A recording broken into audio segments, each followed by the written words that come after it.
الحمدللہ کیسے کرنا؟ الحمدللہ یہ اللہ کا شکر ہو گیا. بیٹھے آپ نے سب سے پہلے کس کا ذکر کیا؟ اپنے رب کا ذکر کیا. سب سے پہلا کام کس کا ذکر؟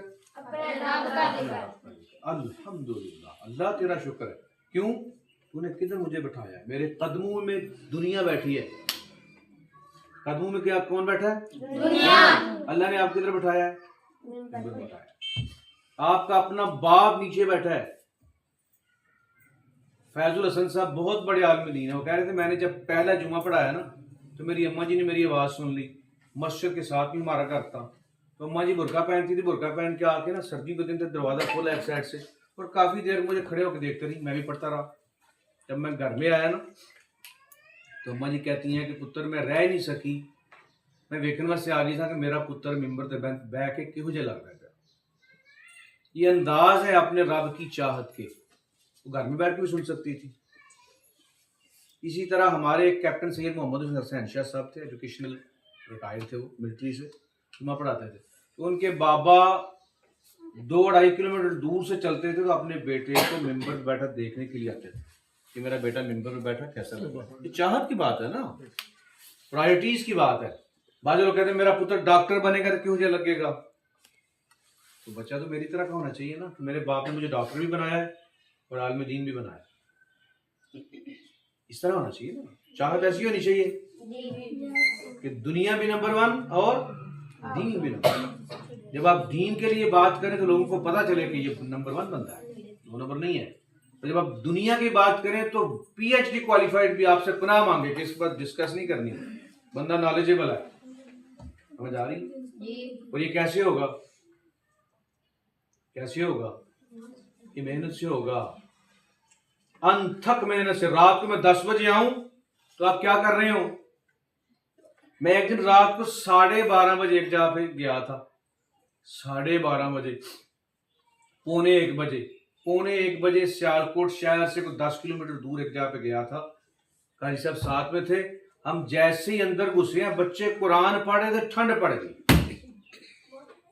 بچے رات کے 12:30 بجے بیٹھ کے اس انداز میں قرآن پاک پڑھ رہے تھے. آئے ہائے سبحان اللہ, سکون آ گیا. آیا جی حضور سکون کے نہیں سی آیا؟ ٹھنڈ پئی تھی کہ نہیں؟ ویڈیو دکھائی سب دکھایا آپ نے ان کو. 12:30 بجے ماؤں کے بچے. ایسی ماں قبر میں راحت نہیں پائے گی. ایسی ماں دنیا میں جو ہے وہ راحت کا سبب ہے کہ نہیں بچے؟ ایسا باپ قابل احترام ہے کہ نہیں؟ جن کے بچے رات کو 12:30 بجے بیٹھ کے قرآن پڑھ رہے ہیں. قبر بھی سوکھی, حشر بھی سوکھا, سیدھی سیدھی جنت پکی ہوگی. دنیا میں بلینز آف ڈالر لگا کے بچے کو ایجوکیٹ کروا رہے ہیں. بدتمیز بچہ, گستاخ اور بے ادب بچہ. اور حافظ قرآن میں ادب ہونا چاہیے. ادب, سردی کا مؤدب ہونا چاہیے. سردی کا موسم اور سردی کا موسم تھا, دیواریں نہیں تھی وہاں پہ. صرف سردی کا موسم تھا, وہاں پہ دیواریں نہیں تھی, صرف چھت تھا اوپر, چھت بھی کھلی. اور کسی کے پاس کمبل تھا, کسی کے پاس کمبل بھی نہیں تھا. بچے پڑھ رہے ہیں, جامعہ کے بچے. اور وہ کھانا میں نے بھی کھا لیا تھا, آج تک میں ٹھیک نہیں ہوا. کھانا تھا اور کھا لیا, جو انہوں نے دیا کھا لیا. ہم نہیں کھائیں گے تو کہیں گے ناٹک کرتا ہے, میں کھانا نہیں کھاتا. جو دیا ہم نے بڑی محبت سے دیا نا انہوں نے کھانا, تو ہم نے کھا لیا. کیونکہ ہم وہاں پہ کچھ لے کے گئے تھے, خدمت کرنے گئے تھے, کر کے آئے ہم. ٹھیک ہے, تو جو ان کا تھا بڑی شوق سے لے کے ہم نے کھا لیا. ابھی تک میں ٹھیک نہیں ہوا. کل جمعہ پھر پڑھانا ہے. بچہ قرآن بڑا پیارا پڑھ رہا تھا. بچہ قرآن پڑھ رہا تھا, ٹھنڈ پڑ گئی. آئے ہائے کیا انداز تھا اس کے پڑھنے. ٹھیک ہے, تو جب قرآن پڑھو اتنا اچھا قرآن پڑھو, اتنی محنت کرو قرآن پڑھنے پہ, اتنا ادب اور احترام ہونا چاہیے آپ لوگوں میں. ساری فضولیات, گالی گلوچ, بے ادبی, گستاخی ساری چھوڑ دو. انسان بن جاؤ, بہترین بچے بن جاؤ, اعلیٰ اخلاق کے بچے بن جاؤ, اعلیٰ کردار کے بچے بن جاؤ. دنیا آپ کی مثال دے, لوگ آپ کے پیچھے پیچھے گھومے. آپ کو دنیا کے پیچھے گھومنے کی ضرورت نہیں ہونی چاہیے. دنیا تمنا کرے کہ میں ان کے ساتھ بیٹھوں, میں ان کی باتیں سنوں. سمجھ آ رہی ہے؟ یہ کب ہوگا؟ محنت کریں گے. محنت کے بغیر تو کچھ نہیں ملتا.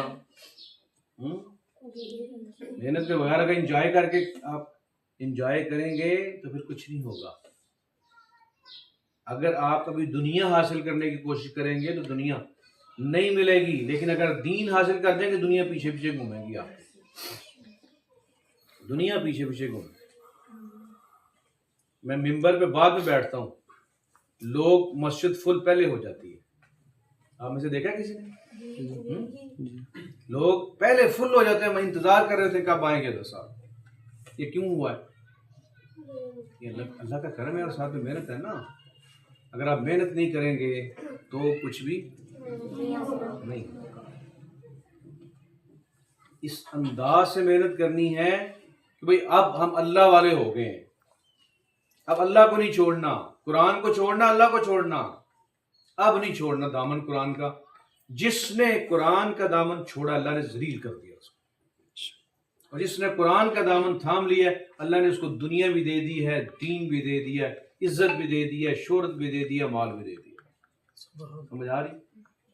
انداز آپ کا اچھا ہونا چاہیے، شور نہیں کرنا، ہر بات لوگوں کو سمجھ آنی چاہیے. الحمدللہ الحمدللہ غلط ہے دوبارہ. الحمدللہ الحمدللہ رب العالمین والصلاة والسلام علی سید الانبیاء والمرسلین وعلی خاتم النبیین والمرسلین. اما بعد قال النبی صلی اللہ علیہ وسلم قال الصلاة عماد الدین.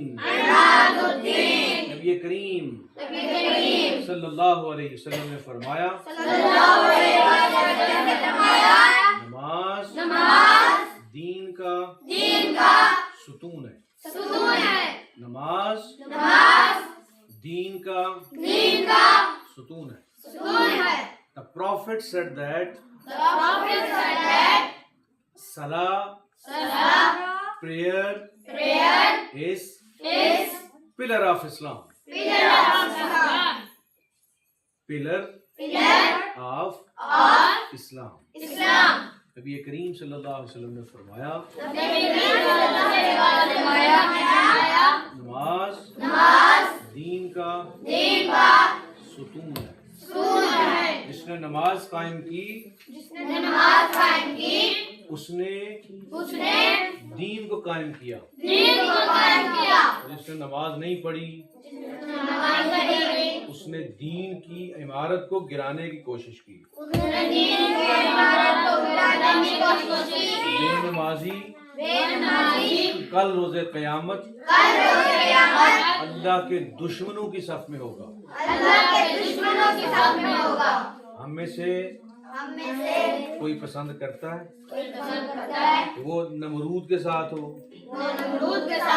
وہ فرعون کے ساتھ ہو، وہ شداد کے ساتھ ہو، وہ حامان کے ساتھ ہو، وہ قارون کے ساتھ ہو. حضور نے فرما دیا بے نمازی ہے اللہ کے دشمنوں کی صف میں ہوگا. یہ سب اسی طرح آپ نے ڈیلی بیسس پہ یاد کرنا ہے، اسی انداز میں آپ نے یاد کرنا ہے. پورا 1 مہینہ آپ پہ کام کیا جائے گا. اسی طرح اس کے بعد میں ہر ایک سے اس کا کراس کوشچن کی جائے گی اور اس سے اہم ریپیٹ کرنی چاہیے. صرف نماز سلام 1 مہینہ اسی پہ ڈسکس کی جائے گی اور 1 مہینے کے بعد آپ سب کو مائک پہ کھڑا کر کے آپ ٹھیک ہو گیا. قاری صاحب قرآن دیکھ رہے ہیں، وہ قرآن کو میکسیمم آپ کا دیکھیں گے، چیک میں کرتا رہوں گا.